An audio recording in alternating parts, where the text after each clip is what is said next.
This is Ben Davidson. This is Leighton Gray. This is Tanner Naday. This is Tom Luongo. This is Chuck Prodnick. This is Alex Kreiner. This is Jim St. Clair. Welcome to the Shaun Newman Podcast. Welcome to the podcast, folks. Happy Thursday. How's everybody doing today? Let's get to it, shall we? Precious metals, they can be thought of as the ultimate insurance policy against economic uncertainty and government incompetence, with deficit spending and fiscal irresponsibility unlikely to end anytime soon.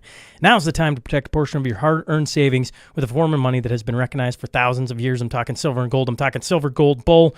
They are my go-to for precious metals with their complete in-house solutions, whether buying, selling, storing, or adding precious metals to your retirement accounts. They have a new feature exclusively for you that allows you to buy Royal Canadian Mint silver coins for the same price as generic silver rounds. For more info, go down and text or email Grahame for more details. Anytime you're on Silver Gold Bull, make sure to reference the Shaun Newman Podcast. Believe me, folks, it's helping, and they love to track how many of you are paying attention and listening, and when you're buying, referencing me, all this comes back, so make sure to reference the SNP.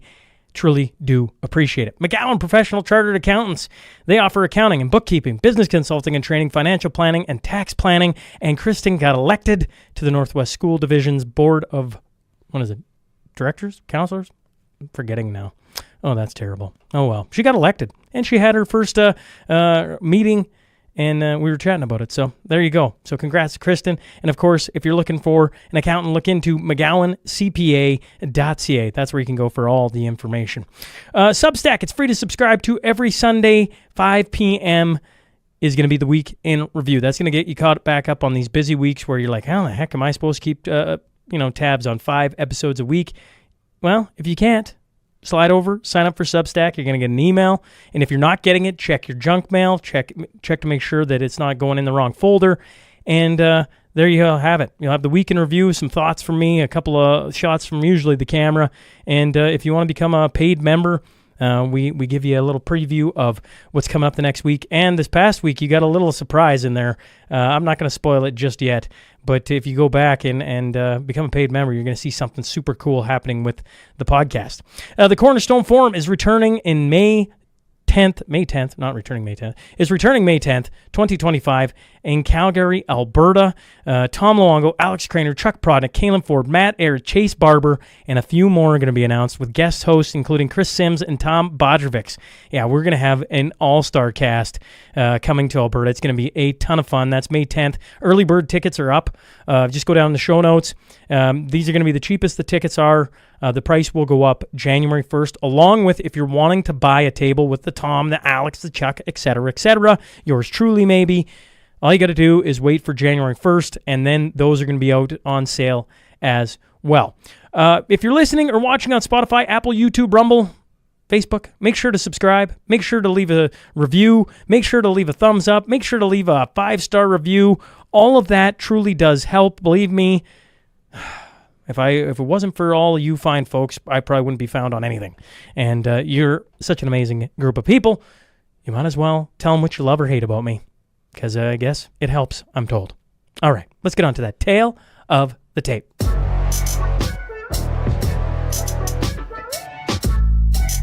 The first is the CEO of Bow Valley Credit Union, the second managing partner and director at Silver Gold Bull.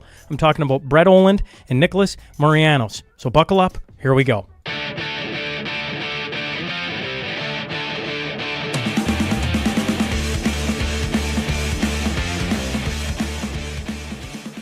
Welcome to the Shaun Newman Podcast. Today I'm joined by Nick Morianos and Brett Oland. Well done. Well, I butchered it enough last night. Thanks for joining us, fellas. Thank you. Thank you for having us. Great to be here. Now, Brett, you've been on the podcast before, but and Nick, you haven't. No.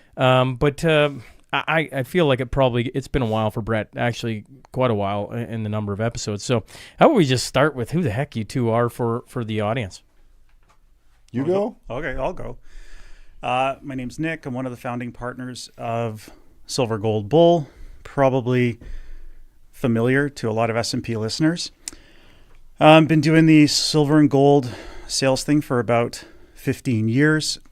And essentially that's in the gist of who I am and how I got to be in Lloydminster today. Well, that for the audience member, Nick shows. Well, both of you showed up in Dust's barn. You know, like for most listeners, they probably don't realize. Maybe they do. I don't know. But when we do the Cornerstone Forum, and actually, if I take a step back, before the Cornerstone Forum was ever a thing, it was Tom and Alex. That was yeah. I don't know what that was called. It was just Luongo Craner. Oh. That's all it was. SMP presents Luongo Craner, and they showed up of June 2023. Different format. But, It was similar format. They both had a keynote speak, but then I gave them man, that was a long time. It was probably an hour and change on stage where they laid out Russia, Ukraine. Like that was pretty much the night. Like when I look back on that, you know, like, well, you can go listen to it on the podcast, actually. Regardless, the night before we all got together, we had this idea in Dust's barn. He's got, my brother's got a Roman arch barn that he built. It's beautiful. And so we had this idea of like, well, maybe we should smoke some cigars and drink some scotch with Tom and Alex. And, you know, like I thought there'd be 10 people there. I think that night there was 19. I don't know why I remember that. But unbeknownst to me, Nick was one of the people because I don't even know if I said hi to you that night. I have no idea. I didn't know who you were. Right. Yeah.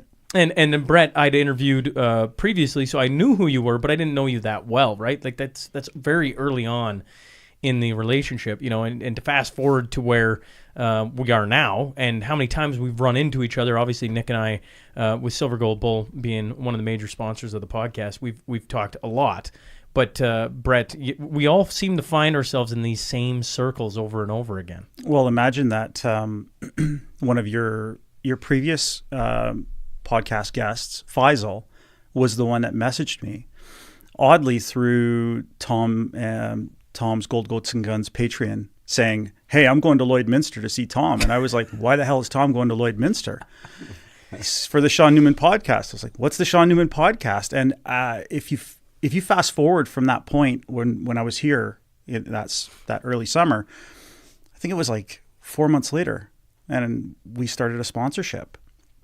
And it really was, yeah, I mean, we've been in each other's orbit ever since, and I can't seem to get away from Brett now. I mean, I don't know, maybe he feels the same way.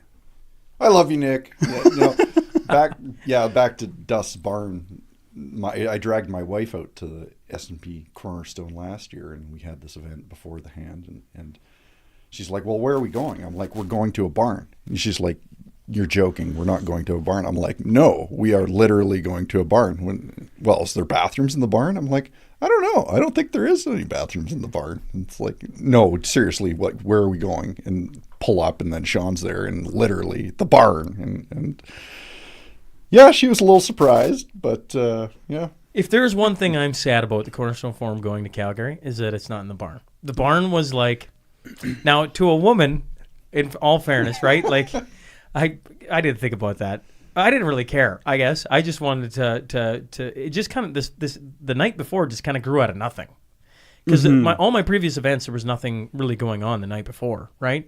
I'm stressed out. Everybody can see it in the barn. I'm like, this is a terrible night. I'd rather do it Sunday night so I can actually just decompress and enjoy myself because you're all worked up about the next night and getting everything right. But the barn became this kind of like you needed a nod and a handshake to get in, right? Because there was only, the last time there was 20-some people, 28 maybe, somewhere in there. Yeah. Yep. And it's an eclectic group of people, right? That's how I meet John. That's how I meet all these different people in this barn. And you're like, I never thought about it from your wife's perspective. Where are we going? Oh, we're going to a barn. It's like, we're going where? No, you're pulling my leg. No, you show up and it's a barn. But it was magic. Both times. Each time was a little bit different. But and I don't want to create too much FOMO because obviously it's one of those things that sort of happened and there couldn't be very many people there. But it was excellent, and it was a great way for some of the various participants in and around the event to meet each other, because a lot of us were coming from different places, be it, people that were sponsoring or whatever, and getting to meet Alex and Tom up close. Had great conversations with Dave Bradley at the time. He's been on the podcast here and actually on Gold Goats and Guns too. So it was just it was a great venue to meet people. As for Calgary, yeah, we'll have to recreate some of that magic down there. Well, I was just saying, Tom and Alex were on for the 17th time, and at the end of it, I was saying it. People, if you enjoy this, you got to make sure you get to Calgary. Everybody seems to be very excited about Calgary. I'm probably the only one that's depressed that's leaving Lloydminster, because it's like, we're going where? We're going to Lloydminster, and everybody jokes it being the end of the earth, right, or the edge of the earth, or 2 hours east, I believe, is what Tom called it. Is what Tom calls it. Continues to call it. But yeah. So be it. Going back to Silver Gold Bull, I don't know how much you want to talk about origin stories and different things, but I find one of the cool things, and maybe it's just me being a Western Canada kid, is it's a company that gets its origins out of Alberta. Yeah, absolutely. So the company was founded in and around 2009, and oddly, it was founded out of the back of a restaurant in Rocky Mountain House. My genesis with it was really the 2008 financial crisis.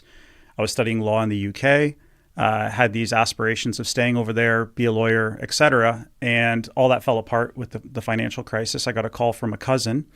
He and his brother wanted to start this business. I was just about to move back to Canada. And lo and behold, it started out of this very, very humble beginning. We had a broom closet that had literally had inventory in it.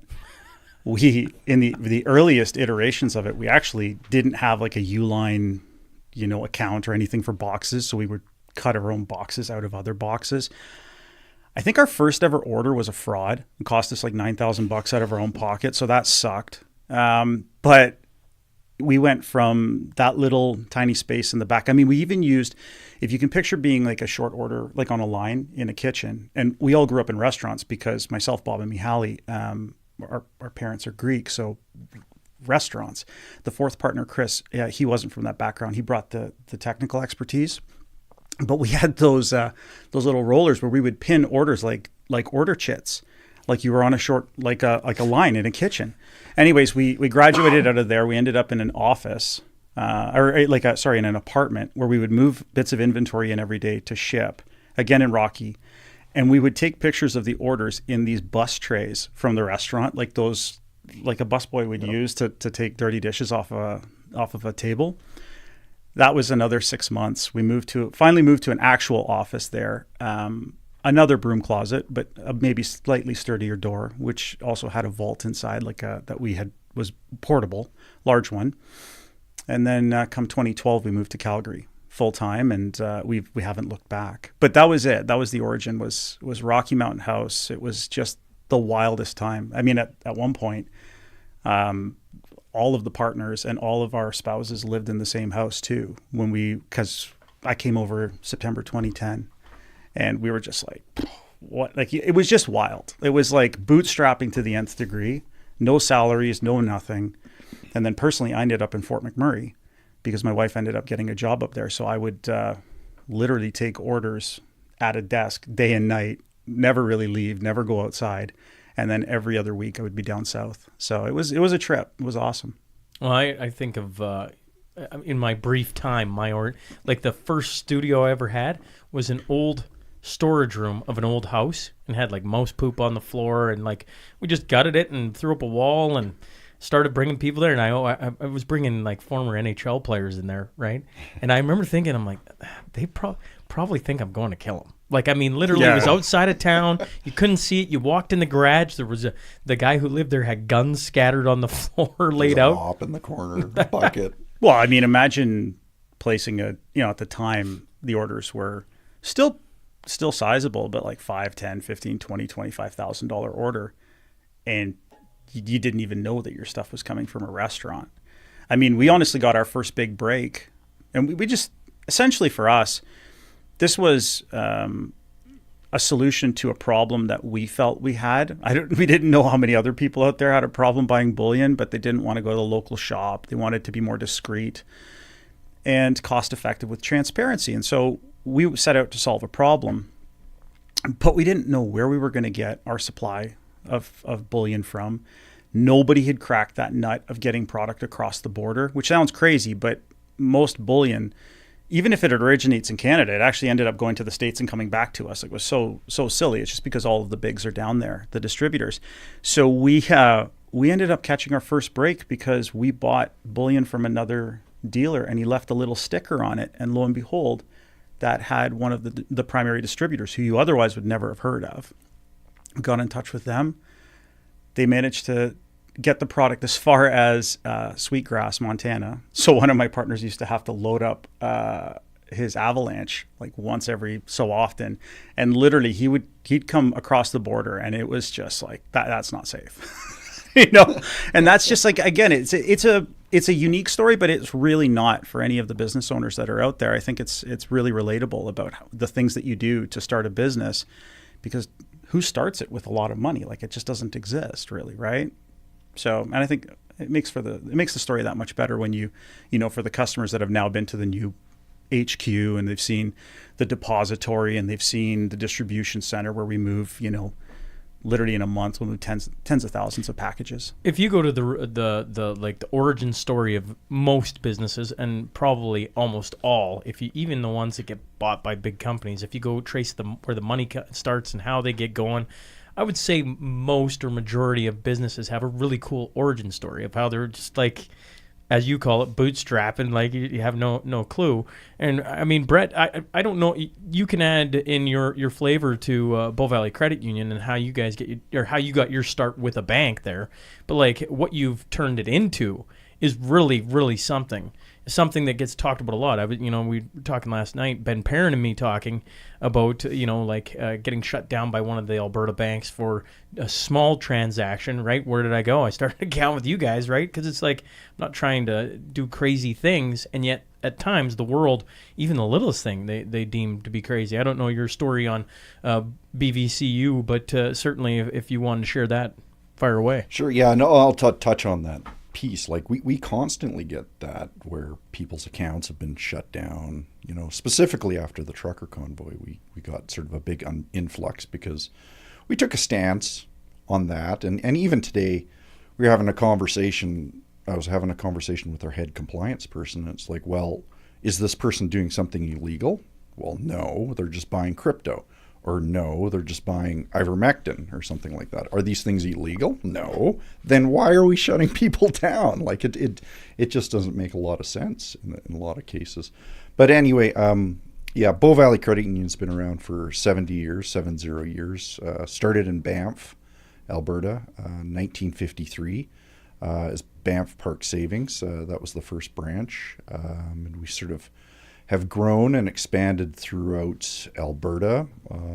Our latest branch is in Atchison, which is west Edmonton. We have two more planned. They're under construction right now, one in Red Deer and one in South Calgary. We have two branches in Calgary. And so by this time next year, we should have about 9 branches in Alberta with about $600 million under assets, which is relatively small for a financial institution, but we're considered a large credit union, and we sort of hold our own with products and services for businesses and personal use, and basically we're a full-service financial institution. Anything that you can get at the big major banks, you can get at Bow Valley Credit Union, with the exception of if we've taken a really strong stance around hard money, specifically gold and silver, which is quite unusual for a financial institution. Like, there are financial institutions that dabble in it and they sell, your Scotiabanks or your BMOs will sell gold coins, but the premiums are awful. And we're really leaning into it and embracing the fact that people want sound money in their portfolio. And it's not like we're proposing that you put 100% of your assets into gold or silver or Bitcoin or something like that. But it is a useful tool to protect against a number of risks that seem to be very elevated these days. The U.S. election, we're talking about World War III, inflation is killing people, you name it. Just to have a bank that wants to just deal with your money. Well, it's amazing what you get when you're talking about a group that's looking out for their shareholders and their best interests rather than, again, it's SGB is a corporation, but you think about it. I mean, BVCU is looking after their shareholders. They're not looking after their corporate interests. They're looking after, in our conversations, Brett constantly references sustainability because it's important. But at the same time, for a 70-year-old institution, you're still nimble enough to say, what is it that we could add as a product offering or as a service that's going to benefit our shareholders, our members, but also differentiate us in the market. And I think that that's super refreshing. Not just because it's gold and silver, it's just because, like, how often do you talk about with your various guests? Like, we were talking last night about, I turned the tables on you and I said, well, why? Why S&P? What's the whole, And a lot of it comes down to, I think you'd agree, community. And I know, whether it's Tom and Alex, who are two staples, they often talk about when you're sort of steadying yourself for whatever's coming, in the near future, which appears to be upheaval, whether it's financial, geopolitical, war, what have you. Community really is at the top of it. And I know Tom has said this on so many occasions, that having a relationship with your local butcher, having a relationship with your local credit union, putting some money in your local credit union, because if you have a problem, are you going to be able to get on the phone and talk to somebody in Toronto or India or wherever it is that you're talking to somebody? Or is it going to be easier to call your local credit union that's just around the corner, that might even know your name genuinely and can help you through whatever it is that's your problem in that time? And like, these are the kinds of things that Cornerstone is about that too. It all comes back to community and having a like-minded group of people around you. And being able to talk about the things that are actually going on. Damn right. Right? Like, yeah, absolutely.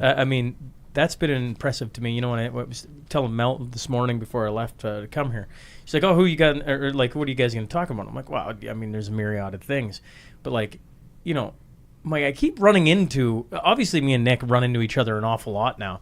But like, even if you take all that away, it's like, you both are on panels now. You're both like, everybody's our circles are getting closer and closer, not further and further, of our communities, of like trying to figure things out and seeing what's coming ahead and understanding how the system has been working maybe against us, or just maybe how it works in general.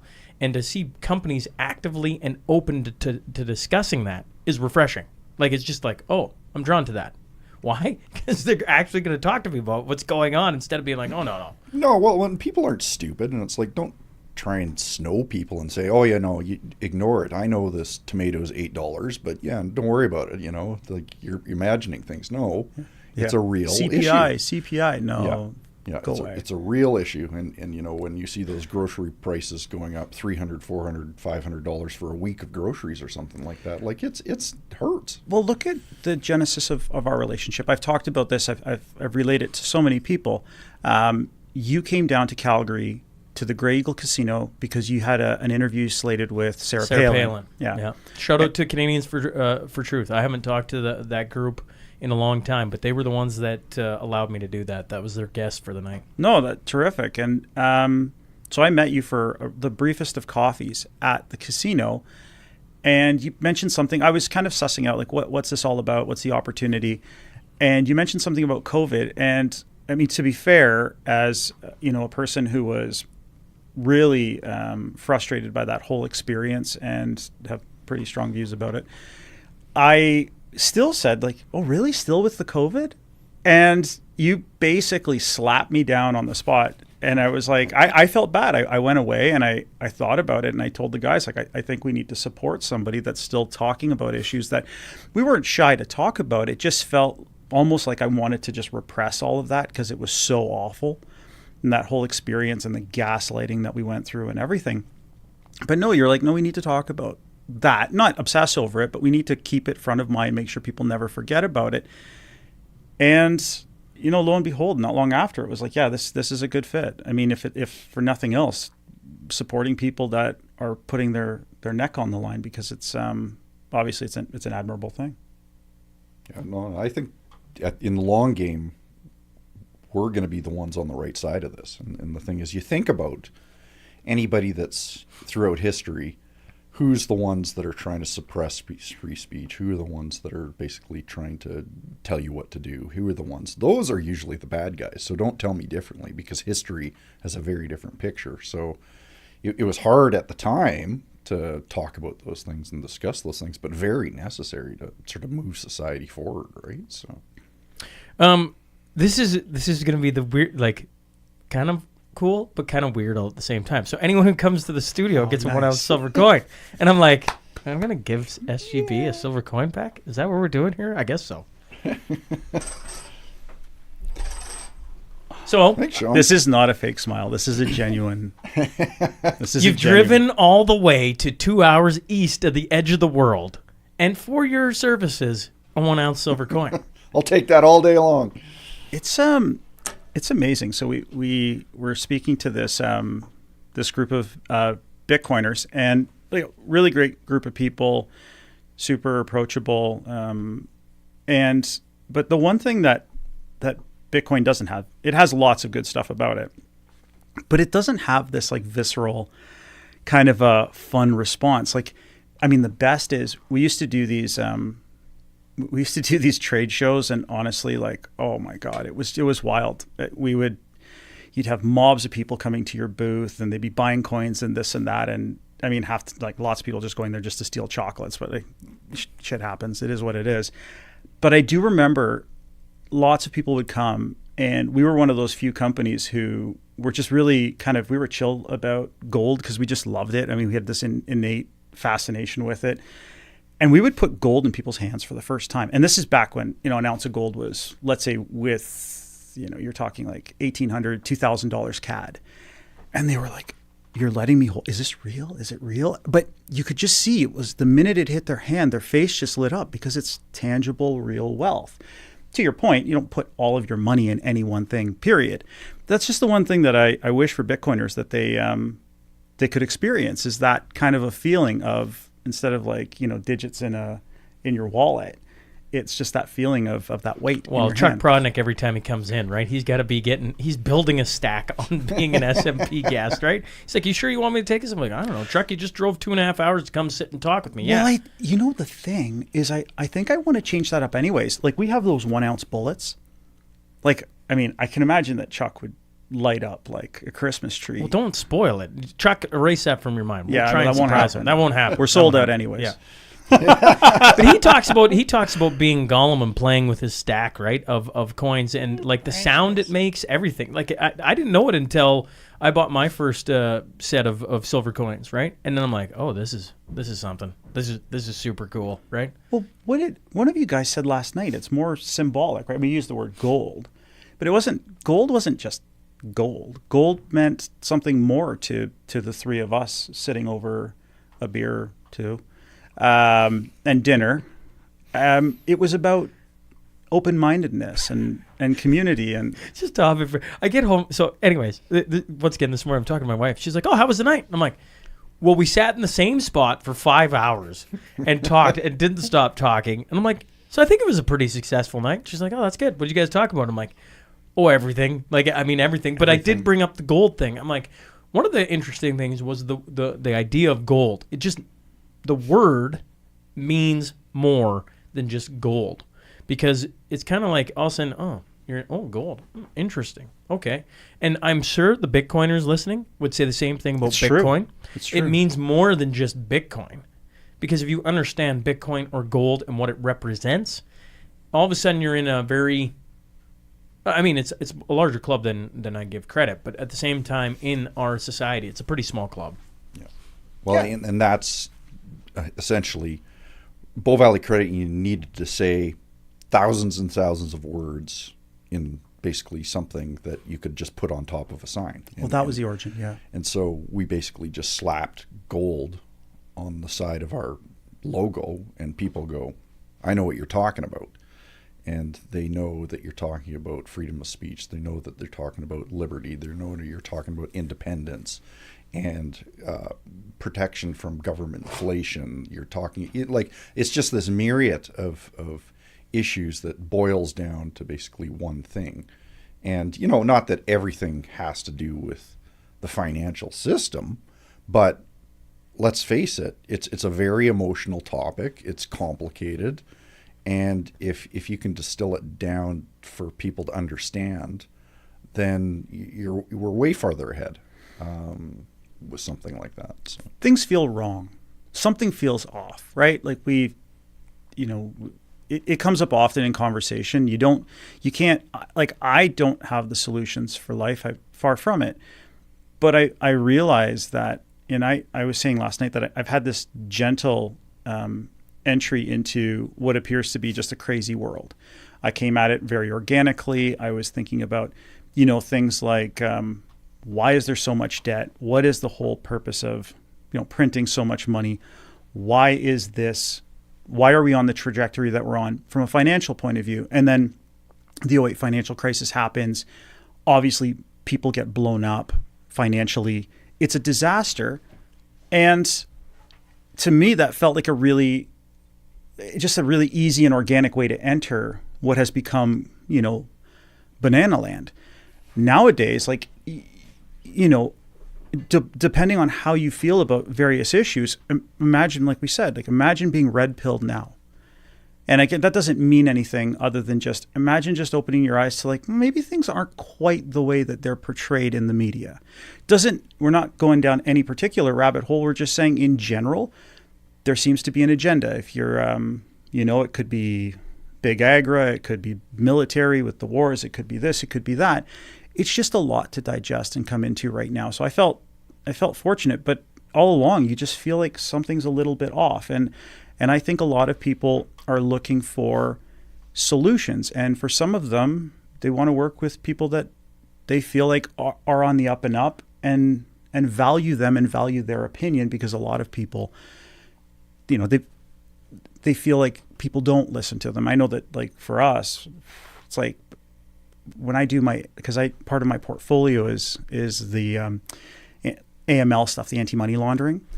And so I have to go through training with all of our new hires that are client facing. And I tell them, not really part of that, but you're a part-time psychologist almost, like, without, it's not really your position. It's not your job, but you will get a lot of people that call you that will want to talk because, it's not like this is gold isn't a cultish thing. It's just, it means they've probably started to look at the world through a little bit of a different lens. And this is how they're studying the financial side of their life. Maybe from a medicine standpoint, they're looking at alternatives, naturopathic, whatever, they're doing different things.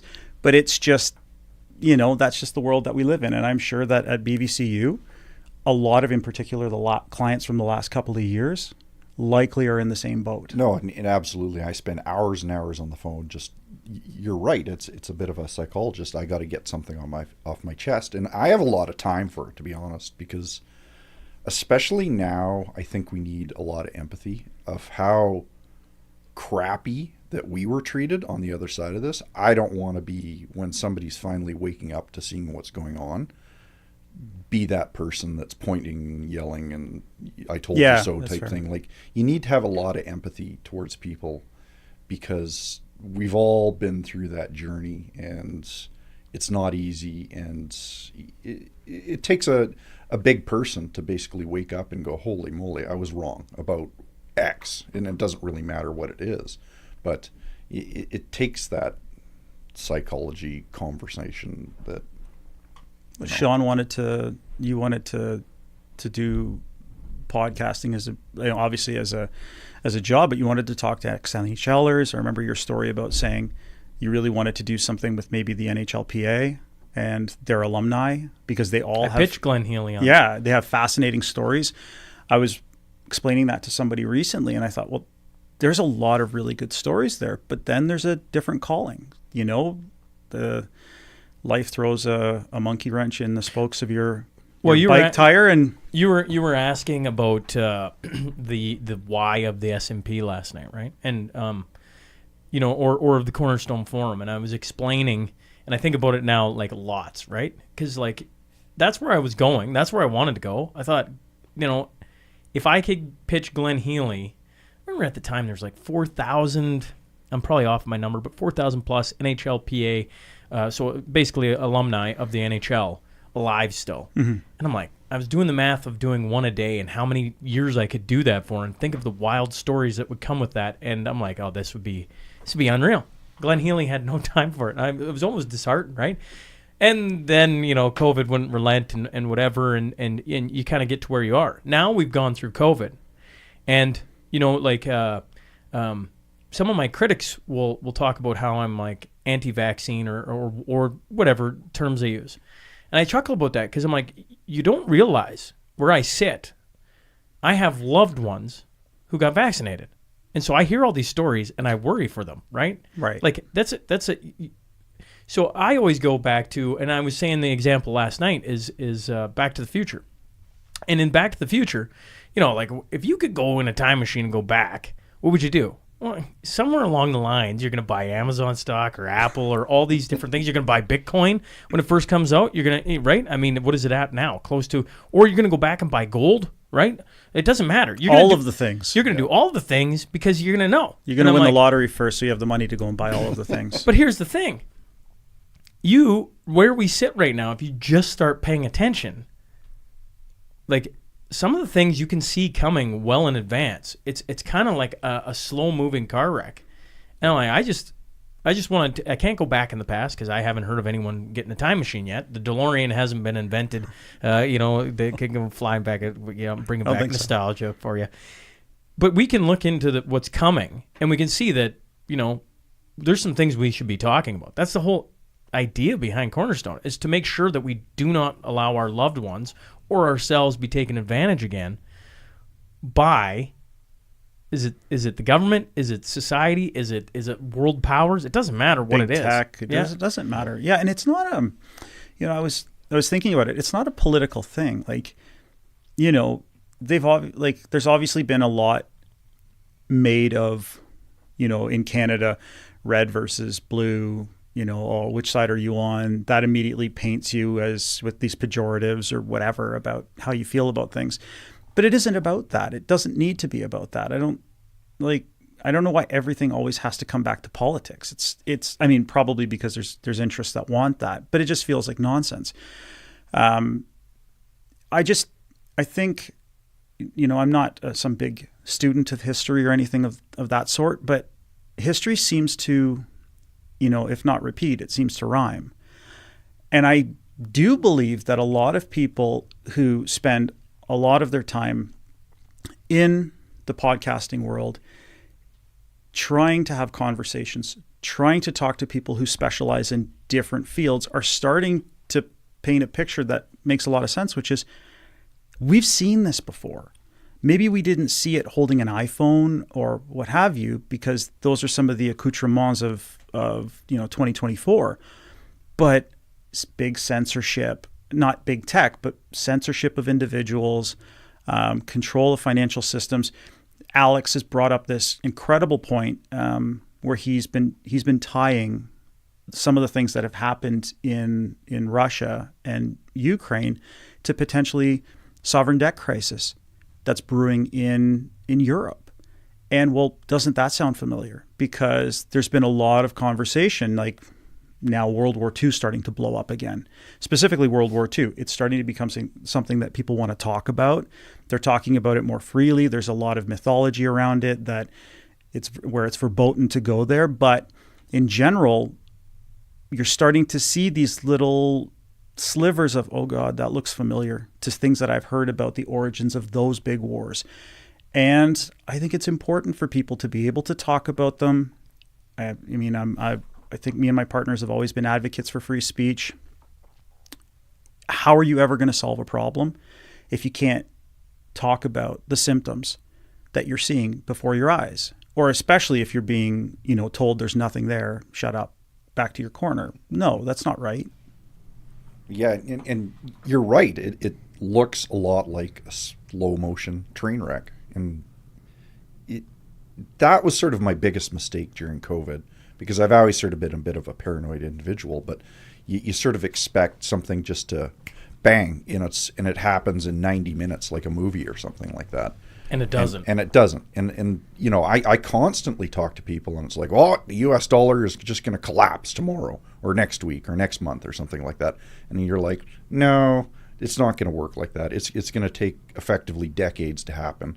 But, it's going to happen at a snail's pace right in front of your eyes, and you're just going to watch it happen and see gradually your purchasing power decline and decline and decline until you look back and go, hey, that $1 million for that bottle of Coca-Cola, wow, inflation really hit me hard. So it slow moving train wreck sneaks up on you. It's a really good sort of visual for what it is. For what it is, except for when there are certain points when things can go really fast. I think of, you think of the truckers' convoy, 20 days ish, and during that time, You should have seen that in our office. Oh, Yeah, that was wild. I mean, people that made a $50 donation and are literally pumping millions into metals because they're like, my account's going to get frozen. Now, they all did really, really well, by the way. Like, that was very fortuitous. But part of that is obviously the Canadian dollar being continuing to weaken. But the paranoia, we did,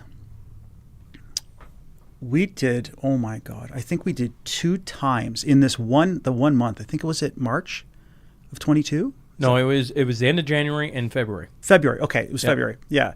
So we did like 2 years worth of revenue from what we would have done prior to COVID in 1 month. Yeah. And we saw a lot of that in the credit union as well, of people walking across the street, within hours of Chrystia Freeland basically standing at the podium and saying, we're going to start freezing people's accounts. Right. They must have been prepared. So RBC, BMO, ATB, basically people get letters, you're outside of our risk profile, find business elsewhere. And we still get those letters today of people saying, what the heck did I do? I'm outside of the risk profile. And a lot of the time they come to us because it's like, yeah, way back when they did something that somebody didn't like. So you can imagine my risk profile right now. Well, the thing is, combined, we're on every list known to man in this studio. Well, and the thing is, you talked about it as well, and it's like, hey, all I want to do is something legal, buy Bitcoin, and my account gets frozen or cut off or something like that. And it's like, why?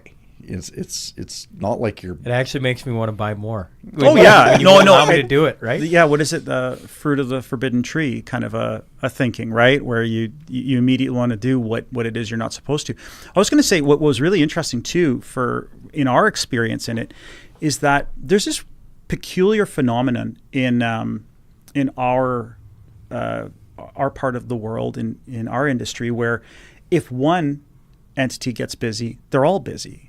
You don't need to call around and say, hey, are you quiet right now? Because, yeah, you know the answer already. Well, this was the only time that I could ever remember where people in this, like our partners in the States, we have a major shareholder that's down there. But like all of our other business partners, like, what the hell is going on in Canada? Because we were like a Hoover, like picture Spaceballs, where they have that giant vacuum that sucks all the oxygen out of that planet. Really bringing up the nostalgia today. Well, you started it.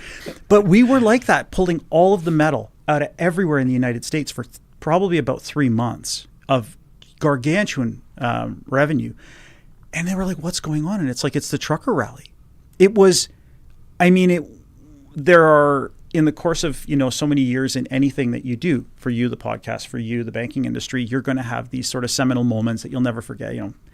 80 years, 90 years old, you're telling your grandkids, your great-grandkids, whatever it might be, that will be one that we won't ever forget. Like it was a very proud, obviously it was an insanely proud moment to be a Canadian, among many proud moments to be a Canadian, but it was unbelievably proud. We had lots of customers that have big outfits and had tons of trucks in it. I remember, sheepishly, you do think to yourself, because at that point we were very much letting people do whatever they wanted to do, but we had our own feelings about what we had just been through. And it's like, should we be doing this? Should we be going? But you do worry, you do wonder, like, what is this going to turn into? What's going to happen? What are they going to do to you? So it was unbelievably brave of those individuals to do that in the frigid cold, as it were, too. But yeah, our little tiny piece of it, which was, it was wild. It was just something I'll never forget. I was going to say that it's a slow-moving train wreck until those seminal in those seminal moments, everything speeds up real fast. You think of how quick they froze bank accounts in the grand scheme of things. Even if they knew that they were going to bring in the Emergencies Act and lock bank accounts and all that, like when you look at the grand scheme of things, they shocked the world real fast on how quickly the government moved. Well, I think they didn't think it through clearly. No, obviously not, because, I've heard upwards of like $250 billion exiting Canada within a week of capital. And it's like it just disappears, right? So they didn't think through the derivatives of that. So and who brought it to an end? I mean, officially, the government did, but unofficially, we only get bits and pieces. We have to piece it together from reading op-eds and articles and whatever it is that was coming out in over time. But it looks like the Canadian banks, the major banks, had a little come to Jesus with the federal government and said, you may not have thought this through, but this is a disaster. And over what? Everything that they did was proved to be illegal. And I mean, it was patently immoral, but it was also wrong. They were wrong about all of their inputs, and all of their justifications weren't true. But I mean, this government's got to go. There isn't a week that goes by right now where I travel and meet somebody new, and they've either contemplated leaving Canada, they've already had a family member leave Canada, or they've bought a second place outside Canada because they, you just continue to see the erosion of trust in the government or take your establishment, and they're all very concerned about Canada, right? So it's having this conversation with two guys that are running things in Alberta, I find very fascinating because it was Shaun Alexander from Kalani, right? We for the folks they can't see it, but Brett brought us Bow Valley Cantina, and it's made by Kalani, right? A little water jug, and it was Shaun Alexander when he came on talking about all of this as a business owner, and you can't find you can find a lot of them to talk about it closed doors, but to come on and actually talk openly about it is rare. Yeah, and I think people are concerned about getting canceled, and goodness knows I've been attempted to be canceled on several occasions. But the thing is, it takes a bit of a special breed or maybe stubbornness type thing in that business owner that they're not collapsing, which I don't really understand, because it's not like you're Nike or Starbucks or something like that, and your market's just going to completely collapse on you. In fact, you might even have more people drawn to your organization like we had. Thank goodness somebody's standing up to these people, because we're out of options and they're out of hope. So it's good for businesses like Kalani. How long have you been with BVCU? So I've been CEO for 6 years, and I was on the board for 6 years before that. So I parachuted into the CEO position. Yeah, December 6 years ago. 12 years ago, how many branches did BVCU have? Just 5. And say 300 million in assets, and so we've effectively doubled our asset size. And would you not? I don't know. Maybe I'm wrong on this, but I would never think of BVCU being a bank that Lloydminster should get, except for the things we've been talking about. I'm like, I can handle that, and I think a lot of people can handle that. And if I do your numbers, you've essentially doubled your portfolio, and are expanding at I think a rapid rate. Maybe you guys can set me straight on that. And would part of that be just the stance you've taken over the last 4 years? No, absolutely. So 2 years ago, 11% increase in membership. Last year, 18% increase in membership. This year, again, 11% increase in membership. And frankly, we learned our lesson too. We had to slow things down, because the thing is, we were growing so fast that we couldn't keep up and give good service. And so we've had to sort of contain ourselves to some degree. So there is interest out there for a business that's willing to stick their neck out. It's not just like, again, to paint like a picture, it's not that this is a club for certain type of people. There's no, you know, it doesn't, why do things, again, coming back to it, why do they have to be political? Like, why can't everybody just get looked after and just be treated the same and be treated with respect and have their capital respected and get courteous, prompt service that is what you would expect, right? Like, you pay for a service, you expect to get it. And it doesn't matter how you feel about whatever the issue du jour is. Like, it, you know, we're actually not a political company. I mean, we sponsor the S&P podcast.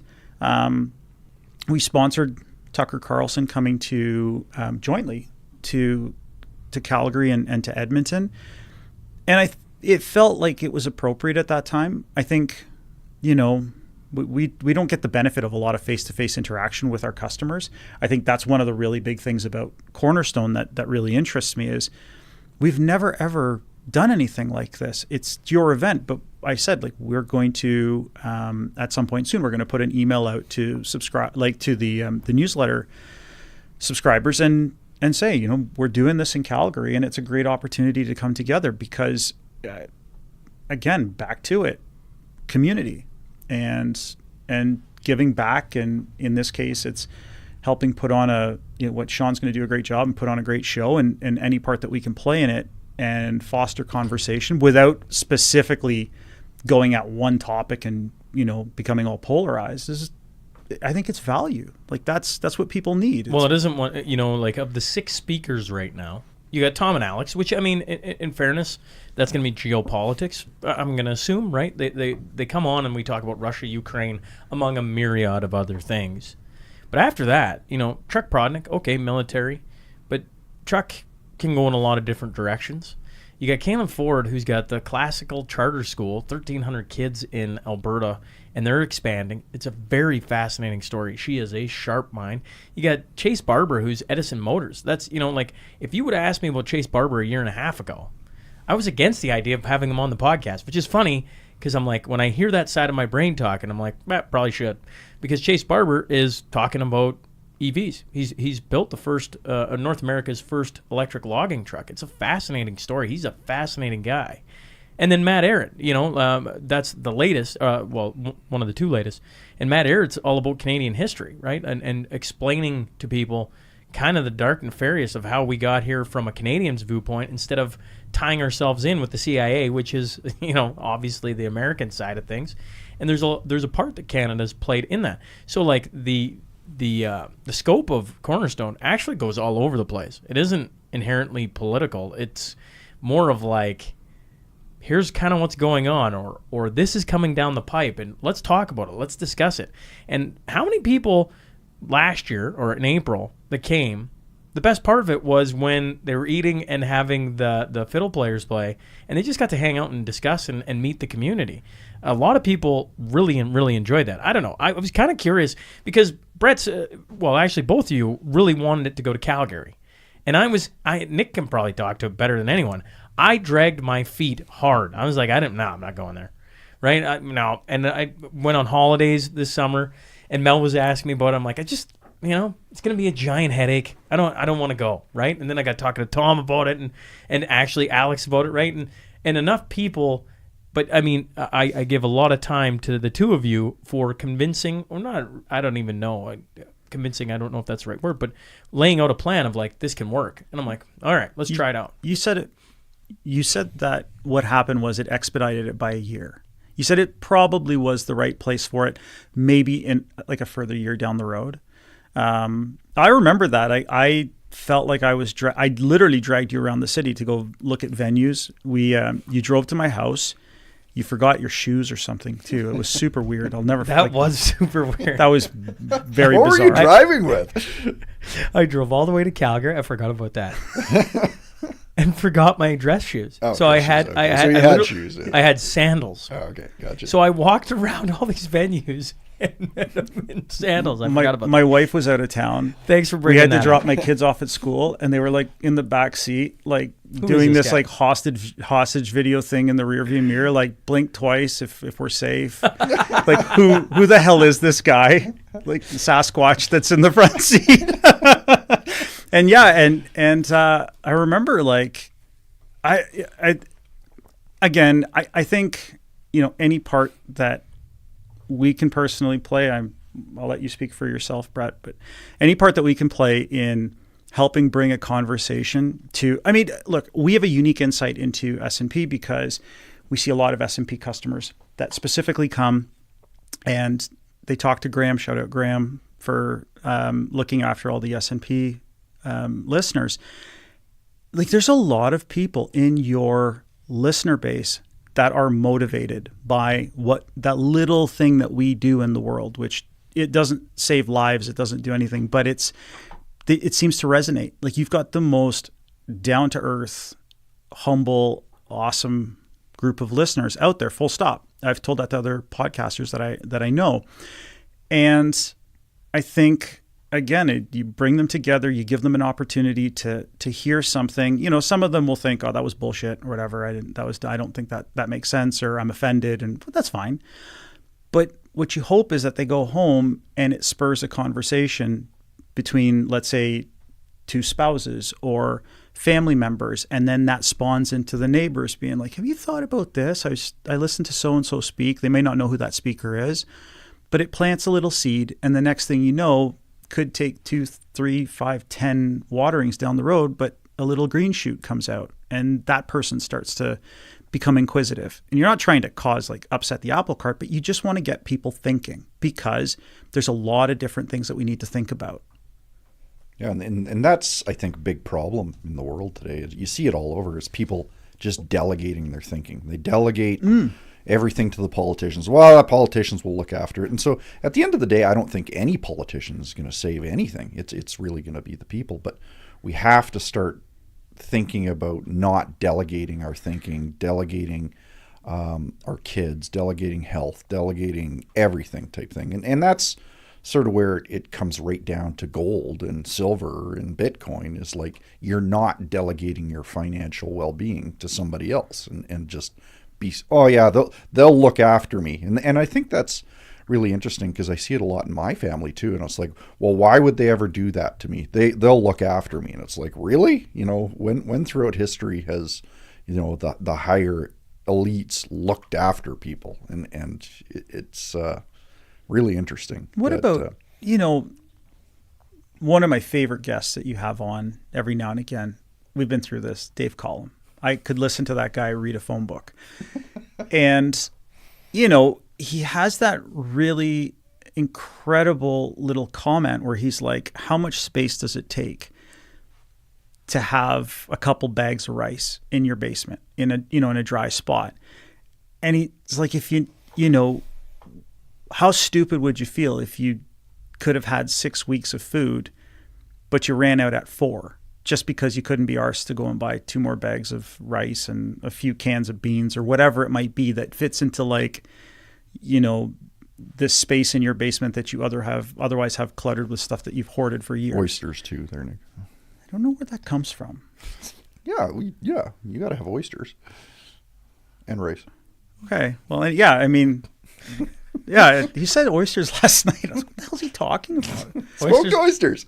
Oysters are fantastic. Well, anyway, Sorry, I broke your chain of thought. No. But it's true, right? And again, we come from the banking background and from precious metals, but there's so much more to it. You know, when you get in front of people that are talking about macro issues, like I won't lie. I remember we talked about Ben Davidson, and you're like, well, I'm going to have him on. And that was the second time I'd heard him speak in a podcast forum. And it was the second time he scared the bejesus out of me. But it wasn't like a hopeless conversation. It was one that was actually, you know, just calm, cool, collected. Let's do these. Let's take these preventative measures. These are big issues. They may not come to fruition, but really, do you care about $50 or $60 in dry food that goes off in your basement? You just cycle through it. and you just keep it there. And it just seems like such a little thing, but you need to have somebody that plants the seed in your mind that says, it's probably a good idea. You might not need, 10 tons of toilet paper, but you probably could use some food. Well, I think one of the things about seeing around the narrative or seeing the narrative for what it is or whatever thread you're pulling on, because it opens up a myriad of like, oh my God, right? Like you kind of look around. And one of the things you're going to get to is like, well, what big issues do we face here in Alberta compared to Florida, right? Two different worlds, truthfully. Yeah. And then you're going to start to go, oh, I could probably just do a couple simple things. Some of it's going to cost you money. Some of it's just is skills acquiring. Like some of it's easy. Some of it's just time. Some of it's reading a bit. Some of it's just getting to know your neighbors. Some of it's so simple. You're like, why didn't I do this before? And with that comes a new understanding of how the world works. Because I remember interviewing Carol Crossan, and she's since passed. And she was a lawyer, a constitutional lawyer. And I remember saying something, like really silly. Why would the government do that? Like, because in my brain, government's got the best for us all, our best interests. And she's like, if the government never broke the law, I wouldn't have a job. I'm like, oh, yeah, shoot, when you put it that way, right? And she goes, and I'm busy. Okay, and like no politician's coming to save us. There's no white knight, You read the Bible, you got faith, or you got. That's another big part of it too, right? There's a probably. As someone who's not terribly well versed in it, there's probably a spiritual element to all of this. There's something weird. There's an ick. It's like almost like a malaise or a pall that has just come over the world, and it seems to make people do really crummy things to each other.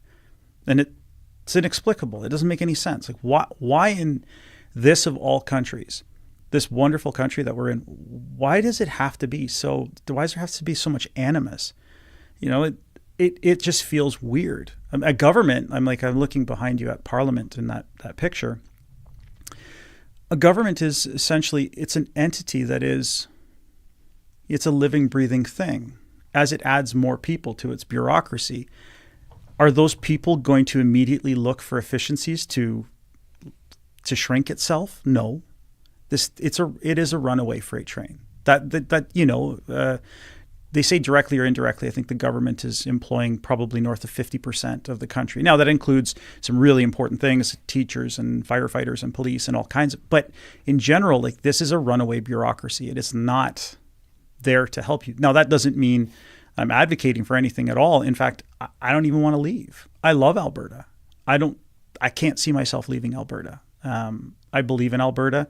It's hard to run a business, and God, it's hard to start a business in Canada now. They've made it really, really difficult, and they've taken a lot of the incentive out of putting your capital at risk if you're a business owner or a potential business owner. But I mean, I look at our company and I look at the people that work for us, and I look at the opportunities that we've really tried to create for new families, for young people, for we have every demographic, everything, and it's like that is the foundation of this country. That's what makes this country so amazing.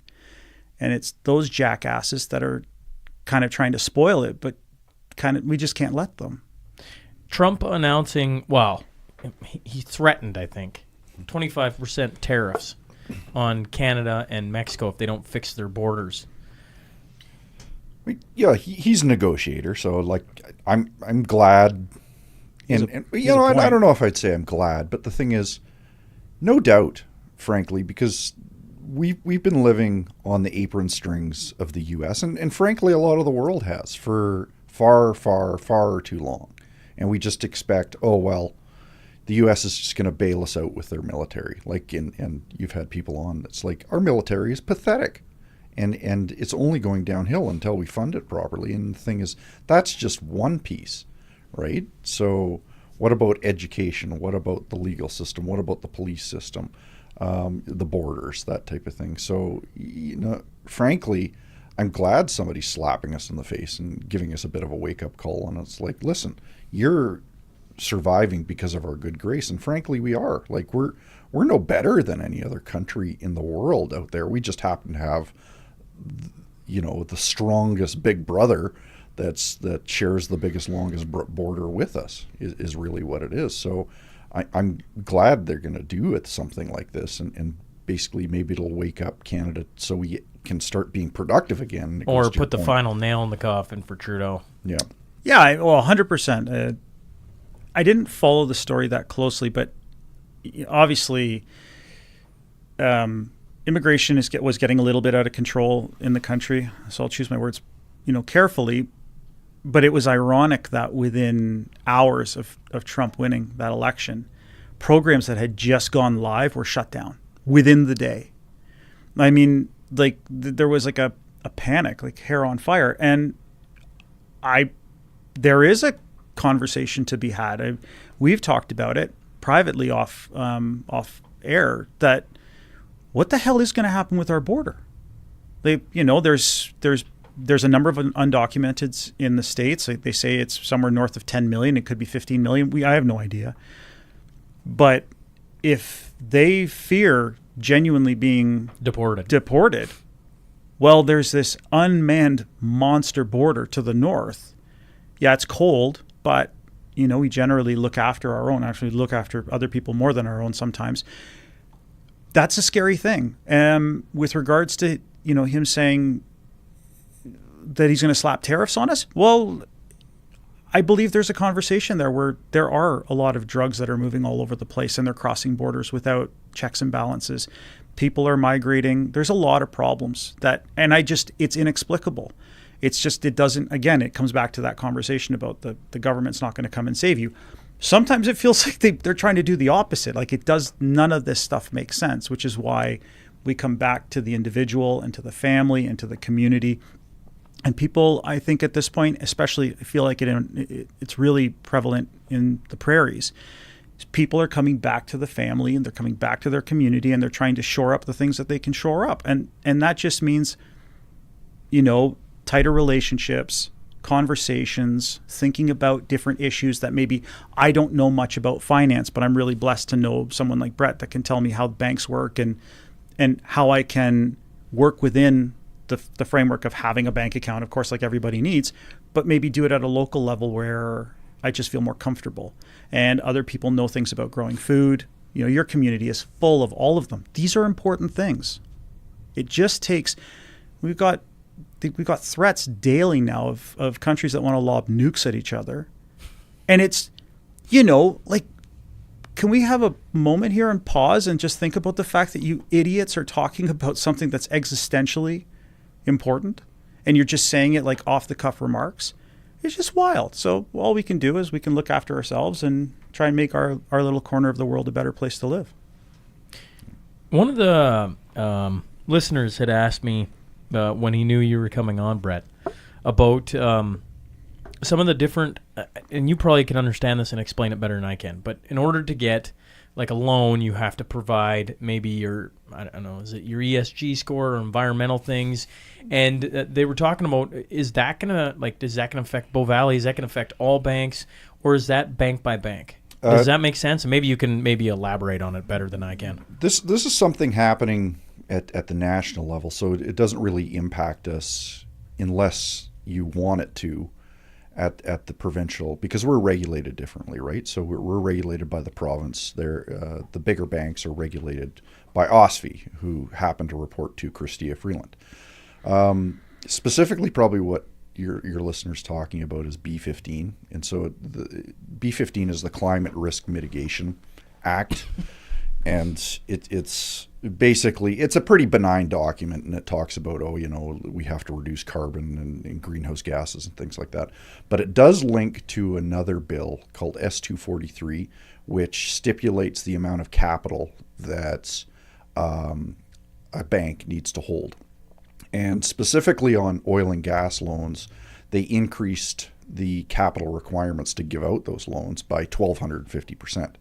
So effectively what that means, rather than needing like 8.5 cents of capital for your loan to go out for every dollar, you need $1.56. So basically it comes too capital intensive for the bank to do the loan, and they won't do it. Otherwise they'd have to charge upwards of like 35% on the loan to an oil and gas company. So effectively this bill is trying to snuff out oil and gas. But part of the challenge is it also integrates into other sections, and they're focusing on oil and gas, of course, but it's also mining, trucking, forestry, anything that's carbon intensive and productive farming.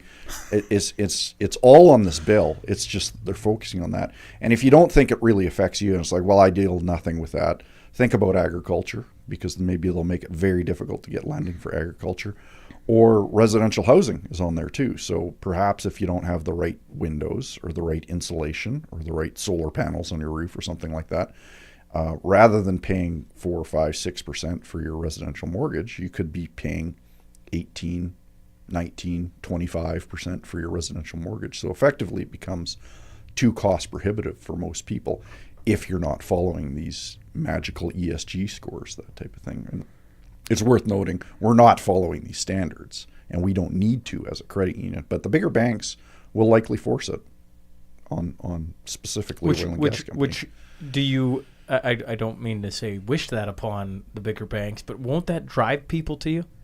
Well, yeah, absolutely. But part of the challenge is we don't have the capacity either, right? So if there's this massive wave of people that wake up, it's a problem, right?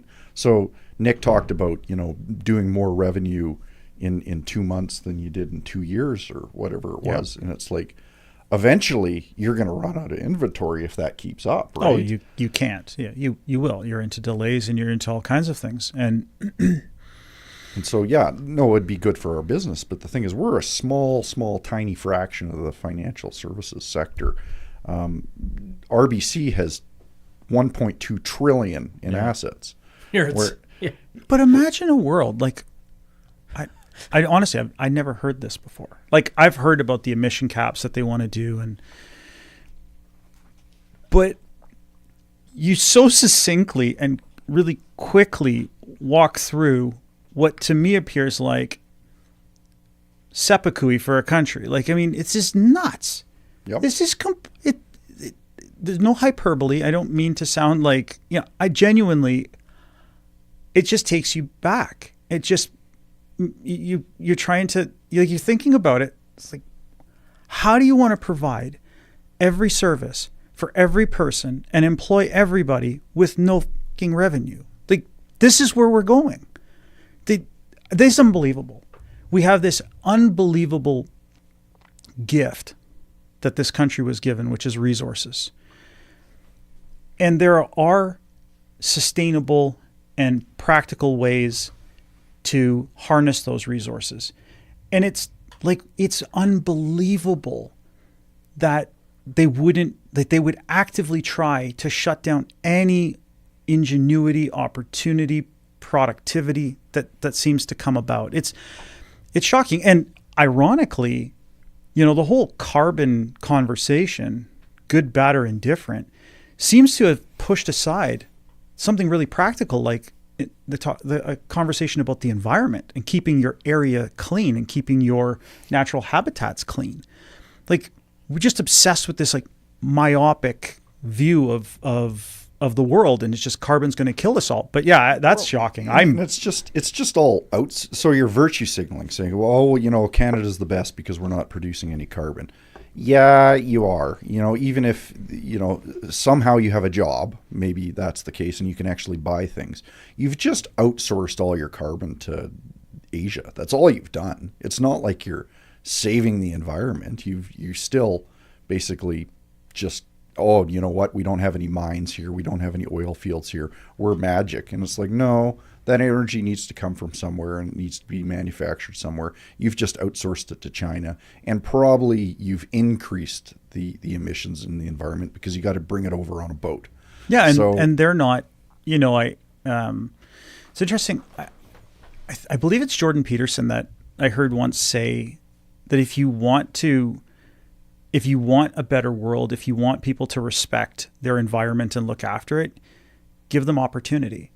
Like, people that don't have any opportunity, people that are destitute and really, in unfortunate circumstances, they don't care about the garbage on the street, or they don't care about looking after the forests. They're really just trying to feed their kids. Whereas if you give people the opportunity through typically cheap energy to lift themselves out of poverty and to have a future, they actually care about where they live. They don't want to live in squalor. Nobody wants to live in squalor. They want opportunity. They want to live in a place that's clean, and they want to look after their family just the same as they did before. But those are the opportunities that we have at our fingertips. And, and it just defies logic. But that's such are the times. That's why we have to have conversations. That's why people like Brett and people that are smarter than me need to share their views and their expertise and to larger audiences. And then those people go home and talk about it, and they discern what it is that they heard, and they suss out what they think is crap from what they think is nuggets of truth. Before I shut this off, we should talk about you two. Like the part of the reason of bringing you guys out here is you got stuff going on at Bow Valley Credit Union. I'm like, maybe we should talk about that and bring people up to speed on SGB and BVCU working together. I don't. You guys can explain it. Sure, you want me to start? Yeah. No, I think, yeah. Yeah, so we recognized, Silver Gold Bull recognized as well that there's a number of things that are an issue with make it less convenient to buy gold and silver. And, it's a physical metal, so you have to be able to store it somewhere. You have to be able to insure it. There's only so much you can do about putting it under your mattress and that type of thing, as well as premiums on smaller coins like the silver coins are expensive compared to, say, like 1,000-ounce bar. So really Silver Gold Bull came up with the idea of tokenizing 1,000-ounce bars, so the premiums are actually a lot lower and people can get into gold or silver much more reasonably, down to 1/100th of an ounce. And so 1/100th of an ounce is like $35 of gold. 100th of an ounce of silver is about 45 cents. So really accessible to people. And you wouldn't be able to do that. Nobody can afford that 1,000-ounce bar. But the thing is, when you fractionalize it and break it down into 100th of an ounce pieces, all of a sudden there can be hundreds and hundreds of people that actually own that 1,000-ounce bar of gold. And so we wanted to be able to move from your store of value into your medium exchange to buy, say, a cup of coffee in a very sort of seamless manner. And this, what Silver Gold Bull has built is basically this base layer of being able to do that. So you have your store of value, which is in your gold and your silver. We're effectively acting as a unit of account because we basically know transactions in fiat. And then we also have the payment rail systems like your Interact, your Visa, your checks, your cash, that type of thing. So we've come up with a solution called e-metals. And really what it is you can move very quickly between that store of value of that gold and silver and getting to fiat within minutes if you time it right during the day. So you're moving seamlessly through that transaction, so you can actually store your wealth in gold and silver and still live your day-to-day life, buying coffee and whatever else you need to transact with. So really the way you do that is you get a Bow Valley Credit Union account first, and then you say, hey, I want an e-metals account, and we'll set you up with Silver Gold Bull an e-metals account, and you can fund that account with your Bow Valley Credit Union checking or savings account and basically say, hey, I want to put $100 into my e-metals account, and then you use that $100 to buy that tokenized gold or silver. And so, and if you ever want to sell it, it can basically, you sell your gold and silver that's tokenized, it converts back to fiat, and then you just transfer it back to Bow Valley Credit Union to spend it, whatever you want to spend it on. So it's a really sort of seamless way where you don't have to worry about storage, you don't have to worry about insurance, the premiums are a lot lower, and so it's a more versatile product of tokenization of a real hard asset, which I'm really impressed with, and this is the base layer. We're still working on it. We only launch it this next week on Monday, but it's going to be really interesting. I'm trying to bring like something that it's like one of the oldest industries in the world. It's one of the oldest the oldest commodities in the world. It's been a medium of exchange for forever and a day. And the goal here is to, democratize it is kind of a bit cliche. It's been said a million times, but you want to make it essentially easier for people to participate. And they don't, it's one of the beauties of Bitcoin. And it's, lots of crusty old precious metals people don't want to talk about Bitcoin. But I think Bitcoin in some respects has taken maybe some of the wind out of gold sails.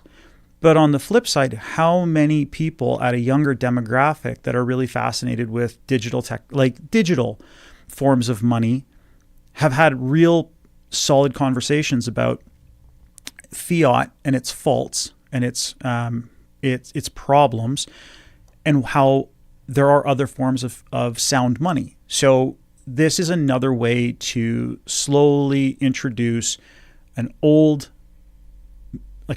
commodity like silver and gold to a younger demographic, make it easier for people to just dip their toe in without feeling like, I put too much money in, and they can slowly accumulate. And then ultimately they have lots of options from there. They can turn it into physical and put it into a storage account, segregated. They can take delivery of some stuff if they want to sell their e-metals account and then buy some physical. And then, to their credit, BVCU is doing stuff that nobody else is doing. Like they're providing leverage, if you want, or collateralizing is a better way to put it, physical precious metals. So it's really, really neat. It's honestly been a blessing to have a partner locally that we can work with and we can kind of beta test things on. And it's two upstanding members of the community that are just trying to move their industries forward in their own corner of the world. Yeah, and that's really what we see is, unlike everything else in the world, banking is changing significantly. And so we, are trying to be on the forefront of that. And we have 1 foot over one side of the fence and 1 foot dangling on the other side. And it's like, what's going to be next? Because the thing is, I think people are pretty sick of fiat. And they are getting more and more awareness of this is where a lot of their challenges are. And so if we can help facilitate something new into the new, more tangible world around finance, we want to be in that place. And Silver Gold Bull has always been a fantastic partner to be able to do that with. So it's pretty crazy that I think of Alberta and I'm like, man, there's a lot of cool things going on within our borders. Like I just had, once again, I'll bring up Ben Perrin talking about the Bitcoin market. And, I went to the Bitcoin rodeo, got to meet JP Sears this past summer, and that world centered in Calgary, very interesting, unique, eclectic group of people there. And then you got BVCU and you got SGB and then you got some of the other people coming to the Cornerstone Forum. They're all sitting within our borders. I'm like, this is wild, because every time you think you've gotten, I kind of figured out all the things going on, it's like, nope, you have another conversation. It opens up a whole new door of people doing super cool, innovative things here in Alberta. And I'm not sure exactly why that is. Why this isn't happening in, I don't know, Manitoba? I have my it's happening. It's happening in the West. I think, you're this town, this unique town that straddles a fascinating border between two incredible provinces that they're kind of just, they're playing within the rules. They're pushing back as much as possible, but they're kind of just saying, like, leave us alone, like, and just getting on with life. And it's difficult because obviously we're playing within a federal framework that has a lot of overarching powers. But yeah, there's a lot of neat stuff happening here. Edmonton's booming, Calgary's booming. I think it'll be interesting if you get Marty Armstrong on anytime soon, because I just read an article this morning that I was sharing with Brett about he put something out on Armstrong Economics today talking about that Trump might green light either Keystone or some analogous pipeline to it real quick, because the U.S. has walked away from energy independence and they want to get it back. So I think, if we can just get a couple things right here at the federal level, namely kicking all those bastards out, I really think there's a chance that we can take that next step forward, and it should really be a bright future. It's funny. I was trying to see if their team had emailed back because I sent his team an email early this morning thinking about some different things I'd like to chat with him about of all the things going on. One of the last things that they sent me was on CBDCs. And, there's been a lot of talk about that. And then it kind of just quietly, I think, went away. I don't know. Maybe not on your guys' end. Do you? Yeah, I know a little bit about that. So Nice. I think it was in June 2023, the Bank of Canada came out with a survey. Basically, it was a very skewed survey, and they were basically asking, hey, how would you use a central bank digital currency? And it's like you had to be very liberal with the comment section, basically saying this is a bad idea. It's been tried. Nigeria, I think, tried it and failed miserably. But the heir apparent for Trudeau, because I think they'll probably punt him out of office before he even goes to election, is Mark Carney. And this central banker, he was the central banker for Canada and he was the central banker in the UK, loves central bank digital currencies and basically wants to promote them to basically pay for the green agenda. So some yahoo like that's a central banker that I don't have a lot of time for to start with, getting into power is a really scary thing, especially with a central bank digital currency. Thankfully, since that survey came out in June 2023, most Canadians basically said, no, we don't want this. And they got 90,000 respondents because of it. And the Bank of Canada has since sort of put it on ice and say, hey, we're not thinking about it. But I bet dimes to donuts that they're working on something in the background to basically brush it up and sugarcoat it a little bit. And they'll come out with the rainbow currency or something like that But this isn't new either. Effectively, Soviet Russia had something like this. They had one commercial bank in Soviet Russia and then the central bank. And so if you lost credibility with the one central bank, you were effectively debanked. So thankfully, we have a few more options in Canada. But I see the commercial banks and the central bank and the government getting closer and closer and closer together, especially when they come out with, climate risk mitigation bills that tie hand in hand. I heard rumors that the banks are actually the ones that told the Trudeau government how to shut down the bank accounts and shut down the trucker convoy through the tool of FinTrack. They seem to be putting a whole lot more money into FinTrack these days, and it's just a whole bunch. They're throwing AI at it. They're throwing more resources at it, and that's a scary thing. The compliance forms that we need to fill out are ridiculous. But in and of itself, that's not necessarily, not to go too into the weeds on it, but that's not there's aspects of FinTrack, like everything, right? It's always the baby goes out with the bathwater. Canada, it appears as though Canada has a money laundering problem.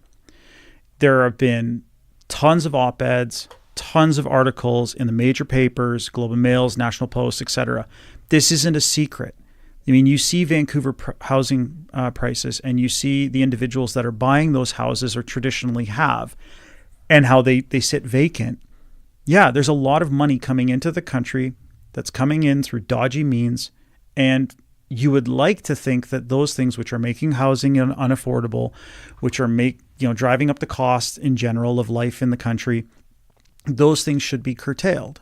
They essentially are feeding a runaway freight train of a housing market and a bubble that, God forbid, if it were to burst, would be cataclysmic in this country, because there's an over-reliance on people's net worth in their house, and that's what creates consumer confidence in a lot of the country.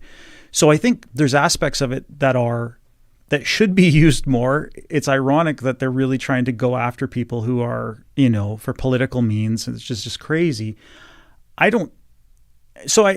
agree with you. I see it firsthand. That's part of my portfolio. I do see a lot of, ramping up of FinTrack, which is ironic because the portal's been broken forever. It's actually a true story. But it's back to CBDCs. I mean, I don't have a real big take on them other than I find it interesting to hear the Alex Craners of the world really hammer home that message about, it was Nigeria where they tried this and it failed. It failed, yeah. There's lots of stupid ideas that half the population seems always willing to go with. Who's actually interested in, or what's the upside to somebody putting all of their money in an even more centralized system where they give more control to the government? Like, who sits at home and says that would make my life a lot better? Like, it doesn't. Well, my concern is like, if they make life so miserable and so bad and people get desperate and they don't have a roof over their heads and they don't have food on the table, some slick politician sticks up their hand and says, I've got the solution to you.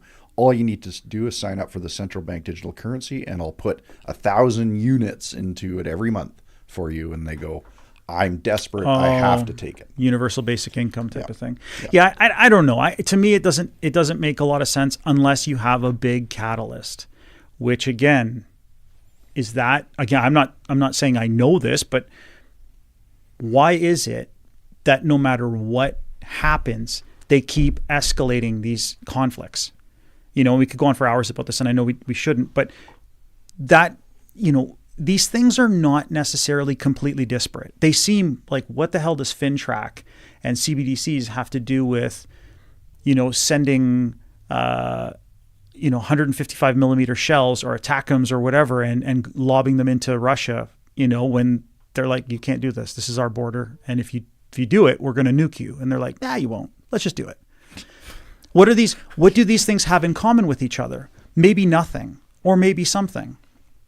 But if we're talking about, a big seminal moment that triggers the need for a financial reset, which then, causes us to have an opportunity, or causes them an opportunity to say, okay, well, here's what will save you, CBDCs, then I kind of see it. And again, those are things that we might not be able to do much about other than maybe at the ballot box, or by emailing our MPs and our MLAs and being like, can we stop the crazy and just get back to being, hockey loving people that don't take sides in things?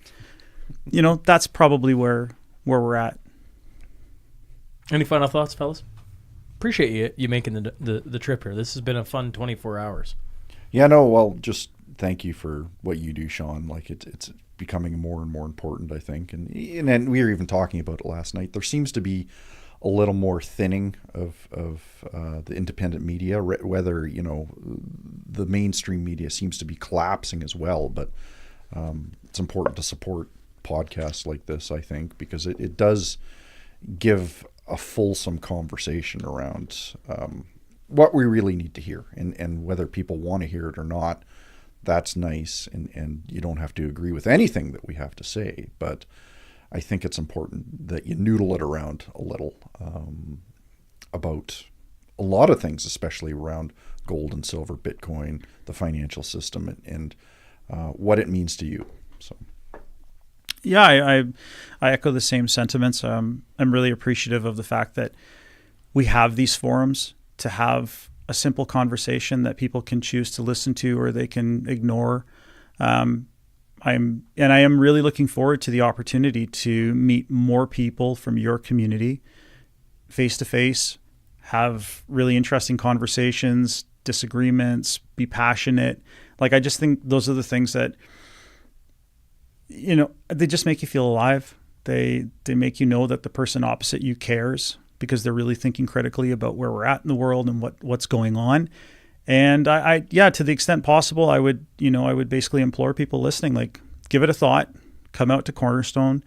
If nothing else, it's going to be just like last year. It'll be thought-provoking. It will be interesting. And you might meet people that you didn't realize are pretty close to home for you. And they think along the same lines. One of the coolest feedback I got from any of my events, so if you go back to the first, you can either buy a table or you can buy individual seats. Mm-hmm. And the people who buy individual seats always talk about the eclectic group of people they sit with and how all of them have interesting stories. I bet that's it's always interesting for me to hear people come from all over the place and then sit at a table with a group of random strangers. And by the end, if you walk by their table, they're having like this not heated like argument. Like, the discussion is so lively. Like, it's one of the beautiful things that I didn't realize was going to be happen out of the event, This community, if nothing else, is a passionate group. It doesn't matter who it is. If it's a Bull Valley Credit Union account holder, or if it's like we've got about 500,000 account holders, or if it's an S&P listener, like these are not boring people. These are not people that sit on the sidelines and, are like your quintessential milquetoast. No. These are people who have interesting stories, have lived interesting lives, have perspectives, some of which may make you blush and may make you fear for yourself because you're like, that's a little out there. But on balance, they're probably going to be, again, community-oriented, family people who care about, the people in their spheres and adjacent to their spheres, and are just there to talk and to listen and to share and to just have a good time. Yeah, and make things better, right? So we see those problems in the world. They want to help make it better. And it's really interesting because, some of my better friends I've met in the last 3 years. And not to say that my old friends are just skin deep or anything like that, but like these are meaningful relationships that I have with the people that you connect with. Well, you don't walk it. You better, like, I think of all the people that come, you can't just be like, oh, hey, how's it going? And walk away. No. Well, what do you always say? You better buckle up. You better carve out a good chunk of time because you're going to talk some things through. And if you're not ready for that, right? Like it's. Anyways, thanks again. Yeah, thanks for coming in, gents. And safe travels back.